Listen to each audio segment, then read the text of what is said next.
Before we get started on this episode, I wanted to share something I'm real excited about. I know how challenging it can be to lead change as a CX leader. I know because I was a CX practitioner for over a decade, and I have been there. I can tell you it's frustrating. I know sometimes it could even feel deflating, but it doesn't have to be that way. I put together a comprehensive workshop that has all the components I wish I had when I was a practitioner. And it's called the Trusted Guide Roadmap.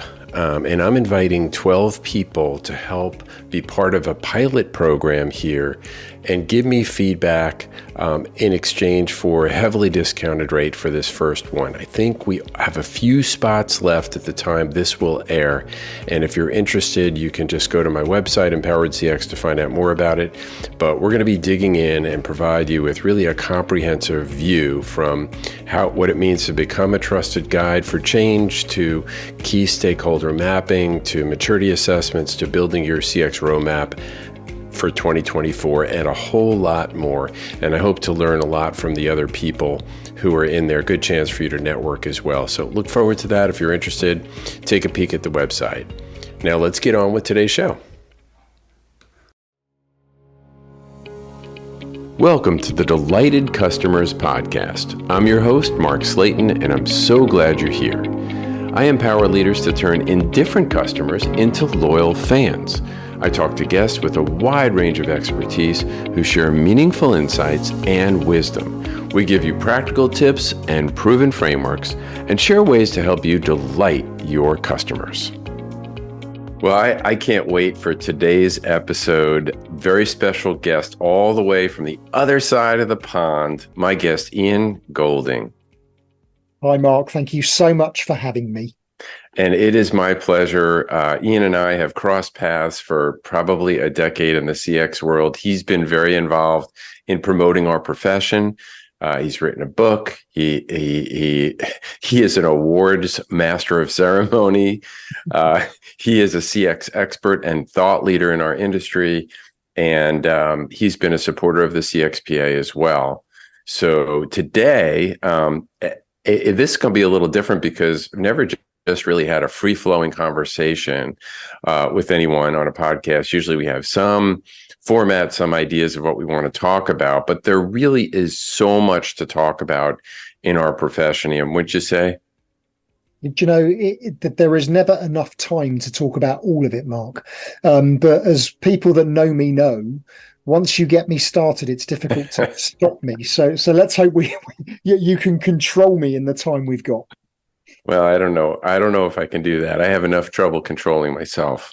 But there's so much to talk about. And one of the things that I want to kind of pick your brain and see what you're thinking about. And at some point, let me forget, I want to talk about what you see the differences in the world of CX, and they may be subtle, between the UK and the US. Yes. Right. Because we think here in the US, we're the center of the universe. Yes. And I know I'm smart enough, at least, to know that we're not. Yes. But there is a world around us, and CX is developing in different ways. But tell me what you think some of the biggest challenges are for companies when it comes to customer experience, and then for the CX practitioner, CX leader. So there are so many challenges. Yeah. But in recent times, some would argue from the very beginning of time, the greatest challenge right now is, in my opinion, an understanding of accountability when it comes to customer experience. Those who know the CXPA and know the CCXP accreditation will know that one of the competencies is culture and accountability. And interestingly, a few years ago, they used to be two separate competencies, but they were combined together. And people always ask me which of the competencies are least mature in organizations' ability to adopt them. And some people will say to me, it's got to be metrics, measurement, and ROI. Surely that's the one. In reality, from what I see around the world, the competency that is the least mature is culture and accountability. And the driver of it is the accountability portion. The lack of understanding of accountability for customer experience still to this day is astonishing. Leadership teams in general across all industries, whether it be B2B, B2C, still are demonstrating far too often that they don't recognize that they collectively are accountable for the experiences that their organizations deliver, which in itself causes a problem for the profession. Because as we have customer experience in our job title, the default is that it's us that are accountable for the customer experience. And so whenever there is a problem, the fingers are pointed directly at the CX professional, but we're not accountable for the experience that an organization delivers. The organization is accountable for the experience it delivers. We're accountable for defining the approach, holding the mirror up, allowing the organization to understand what skills, competencies, capabilities are required to improve the experience, but it is not our experience. So often in my career, I've seen customer experience teams create the customer experience strategy. But it's not the customer experience team's strategy. It's the organization's customer experience strategy. And so a long-winded answer to the question, but if I'm very focused on the biggest challenge, getting leadership teams to understand that collective accountability, that is still the number one. I love it. I love it. And it goes back to what we joked about earlier about this idea of control, right? So the CX leader can't control other people. Well, I want to talk about it next, what the CX leader's accountability should be and what it is, a little bit more in more detail. But what you're talking about reminds me of this story brand and the hero's journey, because every hero, in a story is the one you're rooting for, you're pulling for at the end. Yes. They're going to overcome the odds and get some sort of victory, which is a resolution. But they're not the one with the wisdom. The guide is the one with the wisdom, right? Yes. And that's sort of what the CX leader is, sort of the guide, but not the person doing the journey, Yes. not the person, the hero of the story. Hero of the story really should be the customer, right? And I would argue the employee. Yeah. Because ultimately it's people who deliver the experience. Yeah. And I talk a lot about what I call the accidental experience, because many organizations around the world that talk about this now, what they're actually delivering are experiences by accident. And they're by accident because they are entirely reliant on the goodwill of their people. That there's no structured approach to customer experience. Right. It happens because they've got people, many of whom will literally crawl over hot coals to do whatever it takes for the customer. But as I say, that's not intentional. It happens because that's what those people feel they should do. You and I have both interacted with people in our careers who are just amazing. And you'd like to clone them. And if every employee was like them, the problem is that not only is that unfair on those people who are naturally built that way, it's also not sustainable, because for the customer, it's a lottery. It depends who you get as to what the experience is going to be like. Yeah. But it's also not sustainable for the employee, because these people eventually burn out. Yeah. They can't keep doing that. And to a degree, they also get to the point where they feel taken for granted. And Right. so even these employee heroes, as I like to call them, Yeah. have a limit where, do you know what, I can't keep doing this. I want to go somewhere where people value what I do. So, I think it is vitally important that there is a recognition of the importance of people and how they collectively contribute to this. But coming back to your point about guide, I've never considered it before. I think that's a brilliant articulation of what a customer experience professional is. And in fact, I have said before that there are 5 CCXP competencies. I would argue there's an unwritten 6th. And the unwritten 6th competency is for us to have passion, commitment, persistence, sheer bloody mindedness to influence organizations to keep this happening. And I think that's where the guiding element of what we do comes in, because we've got broad shoulders. We have to have broad shoulders because very often people need to put their head on them and cry, but that's what we're there to do. Yeah.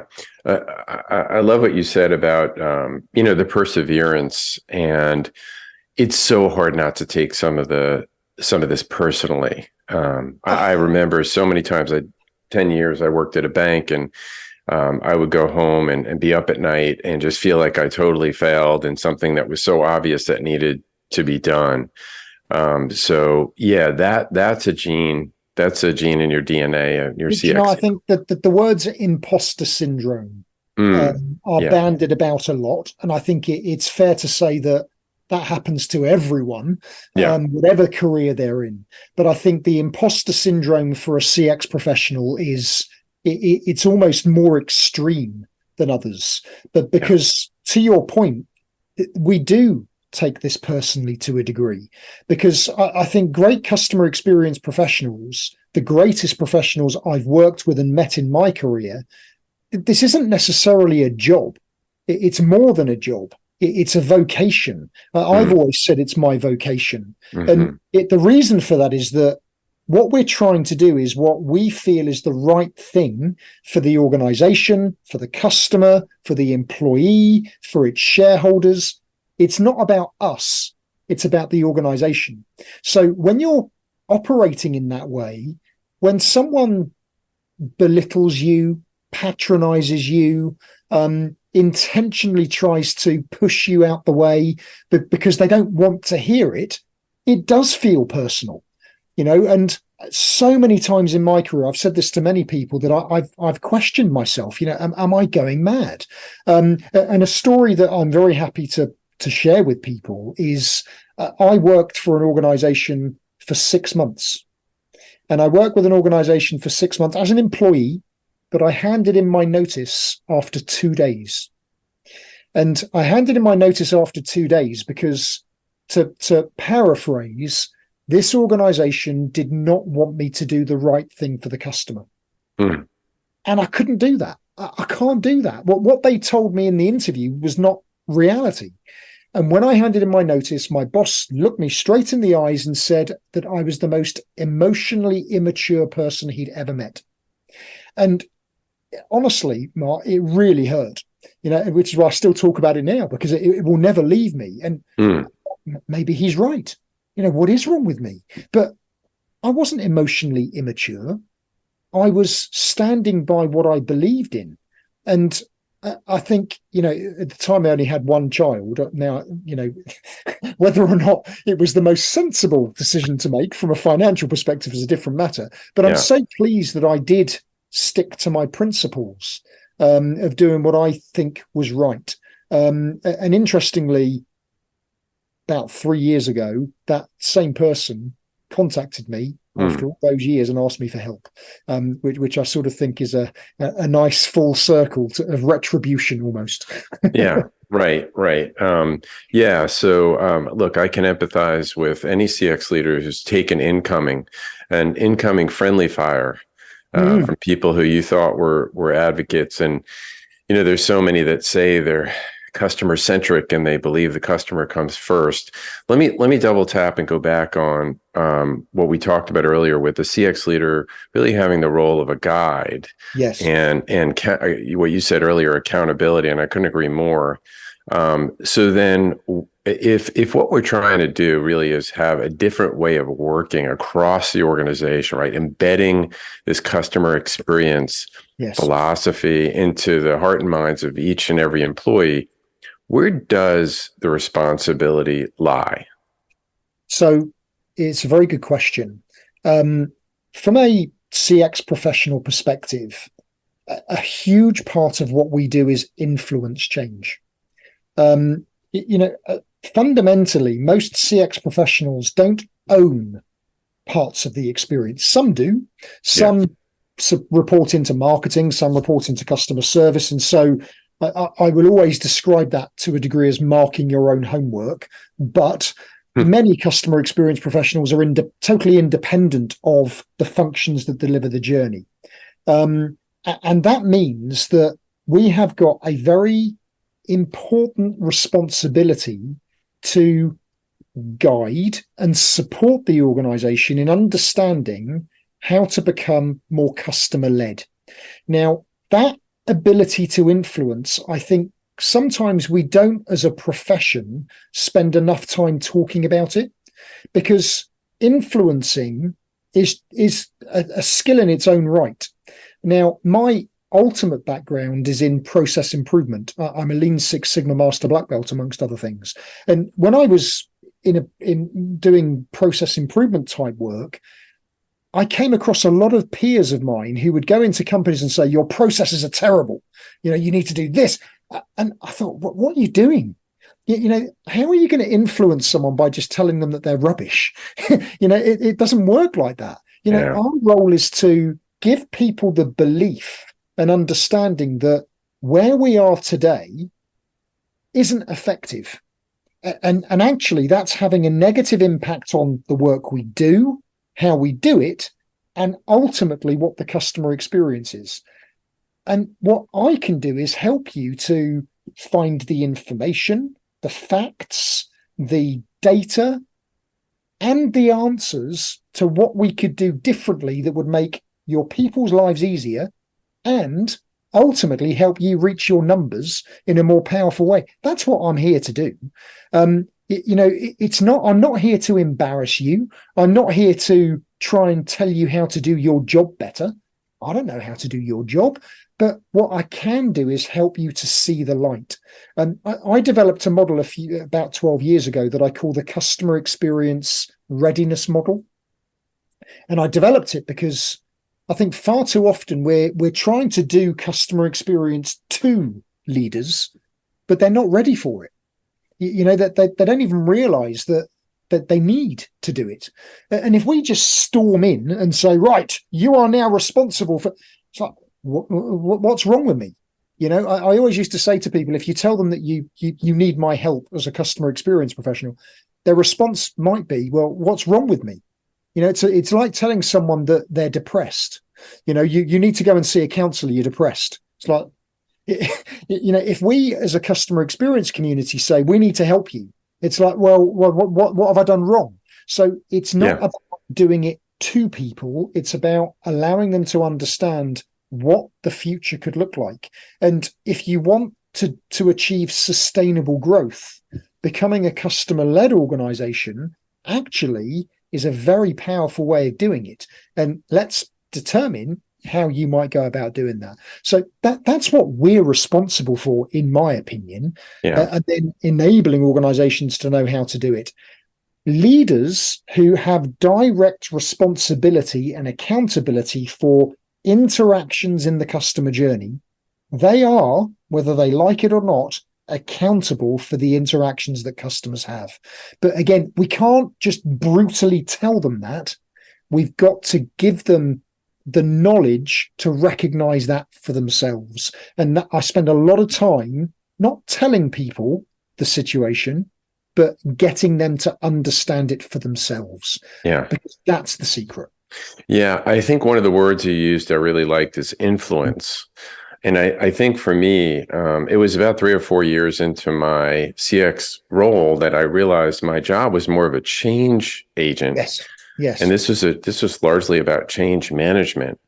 And so that's why the word influence, I think, is is so important. And Yes. I've recently drawn back on some of my experience. I worked with an organization called Trusted Advisor Associates, and the gentleman who wrote the book, co-authored the book, The Trusted Advisor, Yes. 20 years Yes. ago, Charlie Green, and started looking at my CX business as a way to help CX leaders become more trustworthy as a leader in order to influence other That's a great point. That's other it. leaders, right? I think the skills that, we tend to focus on are credibility and reliability.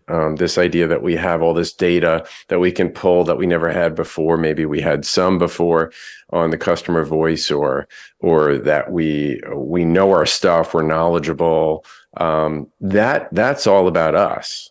Yes. But if you're thinking about it and reframing the problem that we're dealing with, Yes. as you just described, it's about changing mindsets and changing hearts, and not saying, I've got the answers, you need to listen to me, but Brilliant. enlisting their support and getting them to see the big picture. Does that make sense? It's a brilliant point. That point about trust, I could not agree more. To a degree, that I think we need to possess a very high element of authenticity and humility. If the challenge with what I've just said is that we live in a world where, unfortunately, in most corporate organizations, whilst there are lots of people who want to do the right thing, there are equally as many people who are only interested in their own personal progression. It's all about job titles, salary, and moving up the ladder, which is what we were told when we were young boys. You got to keep going up the ladder. The thing is, if you try to do that as a customer experience professional, then your actions are focused on you getting attention so you can go up the ladder, not on enabling the organization to transform itself. The most, in my opinion, effective customer experience professionals are the ones where it is not about them. It cannot be about us. It has got to be about the organization. But that in itself is tough, because I say that to people and they're like, so does that mean that I can't get promoted? No. but if your primary objective is to become a VP, all you're going to do is try to become a VP. If your primary objective is to help your organization become sustainably customer centric, that's not about you. That's about the organization. That means that you will make tough decisions and do things that actually won't make you popular, all right, which may actually mean you won't get a promotion. All right. I tell a story about my time as group head of customer experience for a retailer. I was never promoted in 7 years. And the reason I wasn't promoted is that I was the chief company irritant. No one was going to promote me, but I got pay rises. But at the beginning of my career, I thought, well, why am I not getting promoted? What's wrong with me? But then I suddenly realized, who cares what my job title is? It's not about that. It's about me seeing the organization that I'm guiding, using your brilliant word, delivering the change that it needs. And when I look back, I enabled that to happen. I enabled so much of that to happen. And that's amazing that I was able to do that. But if it had been about me, the likelihood is that wouldn't have happened. Yeah. So the one of the messages here, one of the gems here is it's not about you, that you can't control other people, and that you're going to need to have success through influencing others, enabling the organization, being a guide to the organization, reframing the earlier you can reframe your role, I think, as a change agent and someone who needs to get things done by building trust with key stakeholders. Okay, now another challenge question for you, because so far I think that you've been handling them so well. I think they're too easy. Okay, go for it. Okay. So now you're doing everything you can as the guide, as a CX leader, but you've got, I'm just going to throw this out there, the head of sales, head of revenue in the organization. And you've got this mean and dirty adversary called complacency. Complacency as a result of we've gotten a 10% growth in revenues the last 3 years consecutive. So, and I am interested as a chief revenue officer or whatever in getting, higher up in the organization or whatever fame and fortune I'm interested in. So, I got the lip service. I got what you're saying about customer experience. Hey, if we weren't great at customer experience, we wouldn't be getting such an increase in revenue. Yeah. So you go home and pull your hair out of your head and have a shot of vodka, whatever it is you do to deal with drowning your sorrows out. What's a better way, and what would you counsel the CX leader who's struggling with, I don't know, I'll call them, and since we didn't name names, I'll just call them roadblocks. Yeah. No, that's absolutely fine. And everyone will resonate with the person you're describing, because they are everywhere. And there will always be a skeptic who doesn't believe and doesn't think it's necessary. When I refer back to my readiness model, I describe these people as being in the acknowledge phase because they don't think there's a problem. Sticking with your vodka analogy, it's not very politically correct, but I often call that the alcoholic phase because they are the leaders who do not want to admit they have a problem. Okay. Now, the thing about our profession is that it's very easy to be dispirited by that. It is very easy to go home and think, oh, what am I going to do?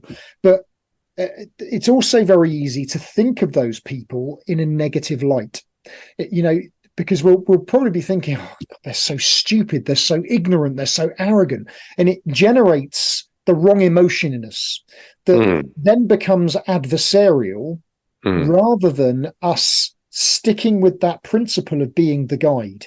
Because what we've got to tell ourselves is that those people are stuck in that acknowledge phase for a reason. And they're stuck in that phase because usually they don't have the information. They don't have the information that allows them to understand that if we stay as we are, actually, we're going to have a problem. Okay. And I believe it's down to us to give them that information. I will always say to people that customer experience has to be a fact-based methodology. Not based on opinion, not based on gut feel, but based on facts. Yeah. And if we don't have the facts, you will never be able to convince the skeptic that, their opinion is wrong. Okay. Now, it's not about proving them wrong, but it's about opening their eyes to the facts that could be related to what is happening with competitors. It could be that the industry is starting to be disrupted, and that, if we don't actually get a handle of this, in 5 years' time, we won't be where we are now. It could be that actually that the facts of the matter are that customer experience is stalling in the organization. It's not actually as good as you think it is. But we have got to find those facts.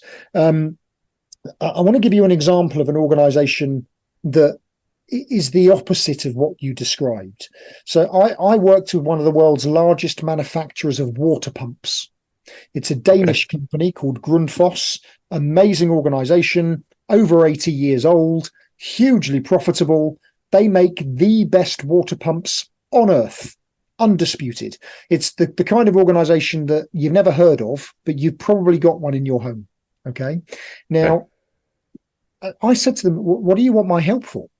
You've got the best product, you're hugely profitable, a brilliant history.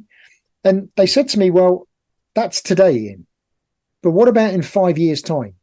Because there are factories all around the world now making water pumps that look exactly the same as ours.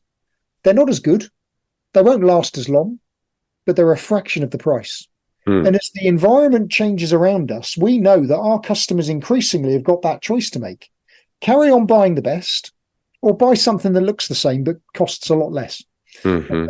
And so what they were doing was thinking proactively about the future. We cannot rely on the quality of our product and our brand reputation forever. That will not be a differentiator indefinitely. What we've got to be thinking is, how do we differentiate ourselves in the future, where there are other factors that customers will use to make a decision. And if we can differentiate on the whole experience, it doesn't matter what the price of the product is, people will still want to interact with us. So I think that's an example. They weren't skeptics. They were true pioneers of thinking forward. But I think we do live in a world, unfortunately, where the skeptic, as you described it, that's the leader who waits for the burning platform. That's the leader who says, no, we're fine. We don't need to do any of this. And then suddenly, the fires start burning. And that's when they come and say, what do we do? But then it's too late. Yeah. Yeah. And I think that's a great illustration of, an outside-in approach to really what you're talking about is there's some risk. Even the person who's the roadblock has some risk that they're concerned about. And this goes back to reframing and thinking about your role as a trusted advisor to these key stakeholders, which means that part of your homework is to understand what kind of motivates, what's their goal. It's too easy for people working in our profession to not empathize with that guy, I say guy or girl, with the roadblock. Right. But actually, we do need to empathize with them. However hard that might be, we do. Because, that usually people are very fearful of the future for themselves personally. Is my job going to become redundant? With all of the automation and technology, are they going to need me anymore? I'm getting older and there are these younger people coming in. And, there are so many other things going on in people's lives that actually lead them to behave in that way. And also, a lot of these people are just doing what their boss is telling them to do.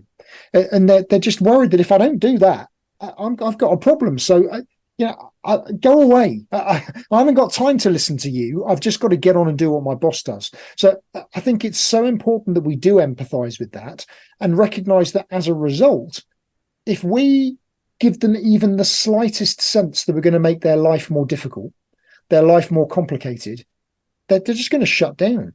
That's why we've got to listen to them, acknowledge where they are, and then show them how we might be able to help them. But don't force it down their throats. I think the other risk of people in our profession, this is going to sound slightly strange, but because of what I said earlier about the vocation, because customer experience for so many of us is in here, we just want to charge in and, go so hard. But if people aren't ready for that, you'll overwhelm them. And actually, it will blast people backwards. So one of the skills, I think, of our profession is to go at the pace the organization can accommodate, which might be far slower than you would like. But that may well have to be the way it is. If you go too fast, you will cause a problem. That's such a great point. The idea of pacing, really important. So a couple of things I'm thinking about as someone who's been there and has kind of been in the trenches, and I know you have too, for sure. It's frustrating sometimes, and you're dealing with this person or multiple people who are roadblocks, and to your point, it's a marathon, not a sprint. I think about some tips, both practical tips, and then for your own health and mindset is the way to think about it, is to reframe it as a marathon, as reframe it as you're building trust with key stakeholders. A couple of tips, and I'll throw one out there to get started, is if I've got someone pretty high up in the organization who is a roadblock, what if you could go to one of their people on their team and create an ally? Yes. Because the worst thing you have is an adversary on their team in their own meetings, and this, that guy, Mark, boy, he's throwing this stuff at us. It doesn't make any sense. He's telling us we're wrong the way we're doing, things. On the other hand, if you help them achieve one of their goals, perhaps you can, that could bubble up and you start to melt some of the ice. Yeah. I actually call that borrowing authority. Yeah. which I think is a really important tip, actually. And sometimes borrowing authority can be from someone you've not really considered before. I think we don't, as a community, spend enough time influencing finance, for example. It's amazing how influential finance people are, and if you can convince them and get their support, so that's one thing. But I think other tips of how you can get the support of people that are in that elevated role. I think it's so important that we take time to when we're trying to influence people in those elevated roles, firstly, that we take time ourselves to think. I spend so much time talking to organizations about the importance of giving their employees time to think, because if we're going to become customer centric, people need to be thinking and acting in the interests of the customer. And we're so task focused that very often people are only focused on the task. They're not thinking about why they're doing the task. As a customer experience professional, we don't often do that to ourselves. So I think there are times when we just need to stop and reflect, and just give yourself a little bit of time to think. Give yourself a little bit of time to strategize about where have we come from, where are we now, and where are we going? We're so busy in trying to do all of the do we stop and give ourselves that reflection time? I don't think we do it enough. Yeah. But connected to that is the importance of networking, which might sound a bit cliched, but when Bruce Temkin first spoke to me in 2010, I think it was, about the CXPA and what him and Gene were planning to do in creating this thing, to say it was like manna from heaven is an understatement, because I thought it was just me. It's like, am I the only nutcase in the world? But I wasn't, and there are so many CX professionals who feel alone, but you have got this unbelievable community out there of people who are going through exactly the same thing as you, that they're in very similar situations, and talking to your peers and just realizing that, do you know what, we're all in this together. It's the most giving and sharing community of professionals, I think, in the world.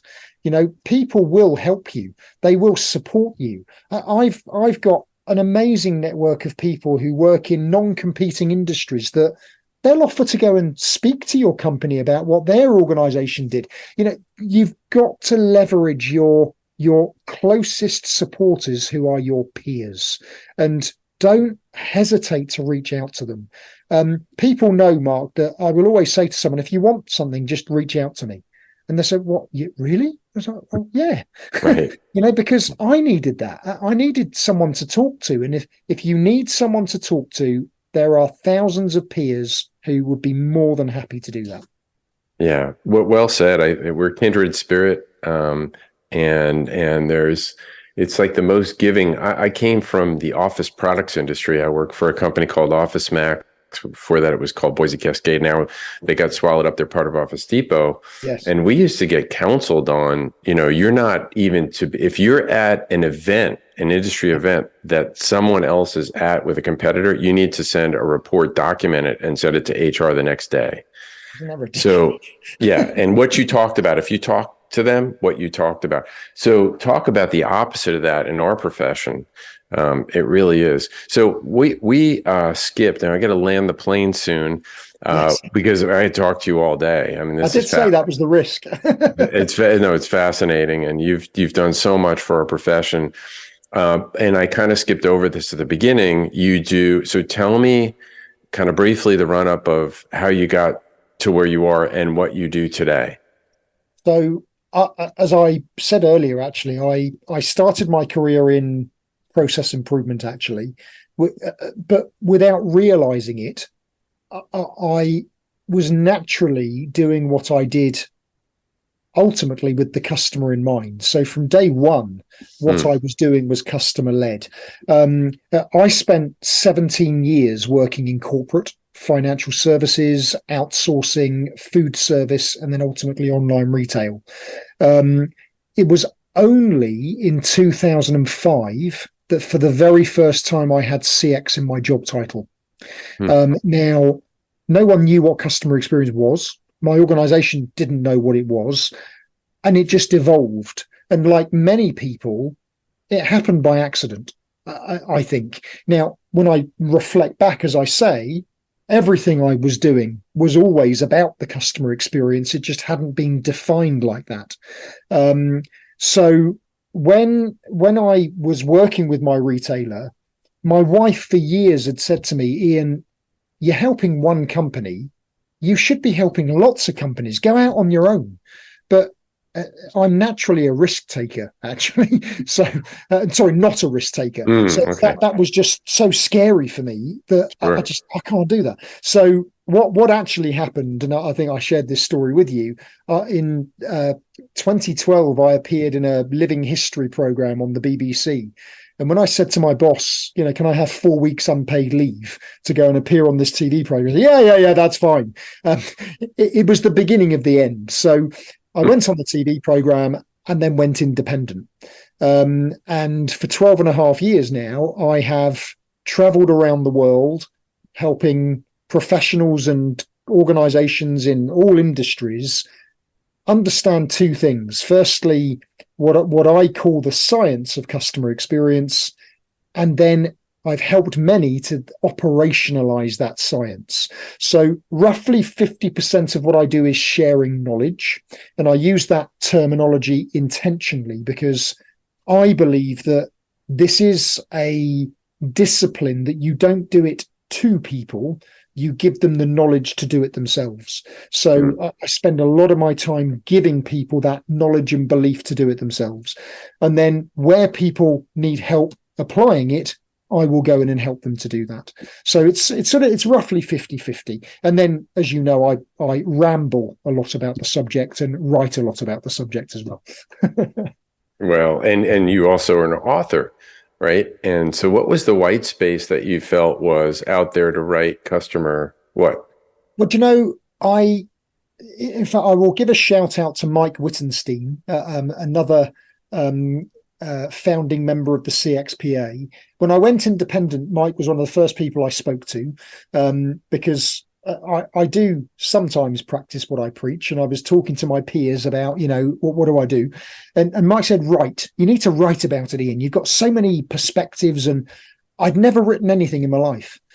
I thought, okay, I'll give it a go. And so I wrote a blog. I thought, I quite like that. And so I wrote another one and I wrote another one. I ended up writing over 600 articles in the next few years. Not because I felt I had to, but because actually, finally, it was my way of getting everything off my chest. I was no longer employed and I could share my philosophy with the world. And it became just part of what I did. And as I'm writing all of these articles, people increasingly say to me, you've got to write a book. You need to write it. And I resisted. And then eventually I thought, you know what?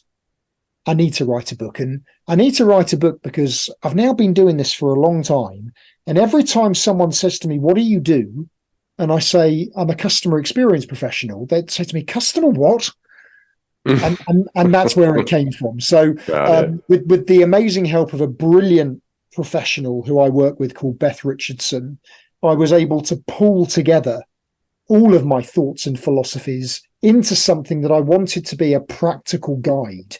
I want it to be something that people can go to give them that little bit of belief and inspiration to make it happen. And so it's one of, if not the best thing I've done in my career is produce that book. I have been asked to do another one, which it will happen eventually, but now's not the right time. But yeah, I'm very proud of Customer What. Excellent. And let's circle back to that question I asked earlier that I was hoping we wouldn't forget, which is when you think about the customer experience world in the UK and compare it to the US, what are some of the differences? Okay, so this is the sharp intake of breath moment, Mark, because I can only say it as it is. I'm very fortunate that I work on every continent on Earth, apart from Antarctica, as I always have to say. I was in Brazil last month. I do a lot across Europe. I do a lot in Africa. I do stuff in Asia. From my experience, the Western world is and has been for the last 5 years, I would argue, at a dangerous turning point right now. Because I think there is not a complete, but an overwhelming sense of arrogance and apathy towards customer experience, to the point where far too many think that they're doing it already and there is nothing left to learn. Now, the US, I think, is an extreme with that. Now, the US in itself is the land of extremes, as I like to call it, because you do have some of the very best examples of customer centricity. But as you know, you also have some of the very, very worst, and then lots of stuff in the middle. Yeah. But I think it is this recognition that we never stop learning and that the environment keeps changing around us. There are some parts of the US who I think you have an amazing experience when you go there, but there are other parts it's a little bit like going back in time. And I think, are there enough US corporations who recognize that we cannot stand still? We've got to keep evolving. That would be my challenge. It's not radically different in the UK, to be honest. I think there is a lot of arrogance here as well. And the reason I say that is that when I go to parts of Eastern Europe, parts of Africa, parts of the Middle East, their thinking is very different. These are very often what many would say less developed economies. But I think that's insulting language, actually, because the level of education in those parts of the world is now no different to the West. And so they've got the same level of education, but the difference is that they've got hunger and desire. They want better. They want to improve, and they will improve. And what I see is that they are advancing incredibly quickly. I was in Turkey last week. It's astonishing how organizations in that part of the world are approaching customer experience, and they are advancing so quickly. So I think my guidance to those who think they've done it already is you ain't seen nothing yet. You cannot stop. Customer experience is indefinite. It's not something that you've done. You've never done it. And if you don't keep evolving, ultimately you will be overtaken. That the only saving grace, possibly, I learned something in Turkey. I learned something all the time.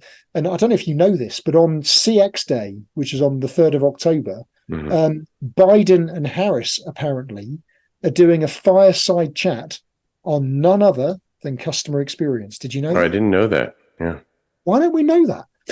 But now, obviously, I don't want to get into a political conversation, but if the president of the US is prepared to actually have a conversation about customer experience, that I think is actually very significant. And what's interesting is that the public sector in the Middle East, CX is led by the public sector there. It's amazing. So I think it's so important we don't take our eyes off the ball, and that would be my guidance to North America right now. Yeah. All right. Well, good stuff. Appreciate the global perspective, and I don't know how you travel so much, but God bless you. One question I ask all my guests before we land the plane here is, what advice would you give to your 20-year-old self? So I'm asked that question a lot. What I would say to my 20-year-old self is, if you're doing the right thing for the right reason, you've got nothing to lose. So believe in what you're doing. Don't let people try and convince you otherwise. If you know what you're doing is for the right reason and you do it in an empathetic and sensitive way, just do it. Don't try and get permission. Just do it. Seek forgiveness if you have to, but what are you going to seek forgiveness for? For trying to do the right thing? That's what I would tell my 20-year-old self. Excellent. Ian, if folks listening today would like to reach out to you, what would be the best way? Well, some would say I'm far too visible on LinkedIn, so you're bound to see my ugly face somewhere on LinkedIn. So that's the easiest way, is connect with me on there. And if you want to buy the book, not that I'm trying to sell it to you, you can find it, surprise, surprise, on Amazon. Excellent. Ian, thank you so much for being on the show. It is such a pleasure, Mark. I've loved chatting with you, and I'm sure we will get the chance to do it again, not just virtually, but face to face as well. Amen. Thanks for listening to the Delighted Customers podcast. I'd like to ask you a favor. If you have enjoyed this episode or any of my other ones, hit subscribe or follow. I've got a lot of other great guests that are coming up and a lot of other great content, and I don't want you to miss anything. You can find any links or references on the show in the show notes, and you can find those on my website at empoweredcx.com.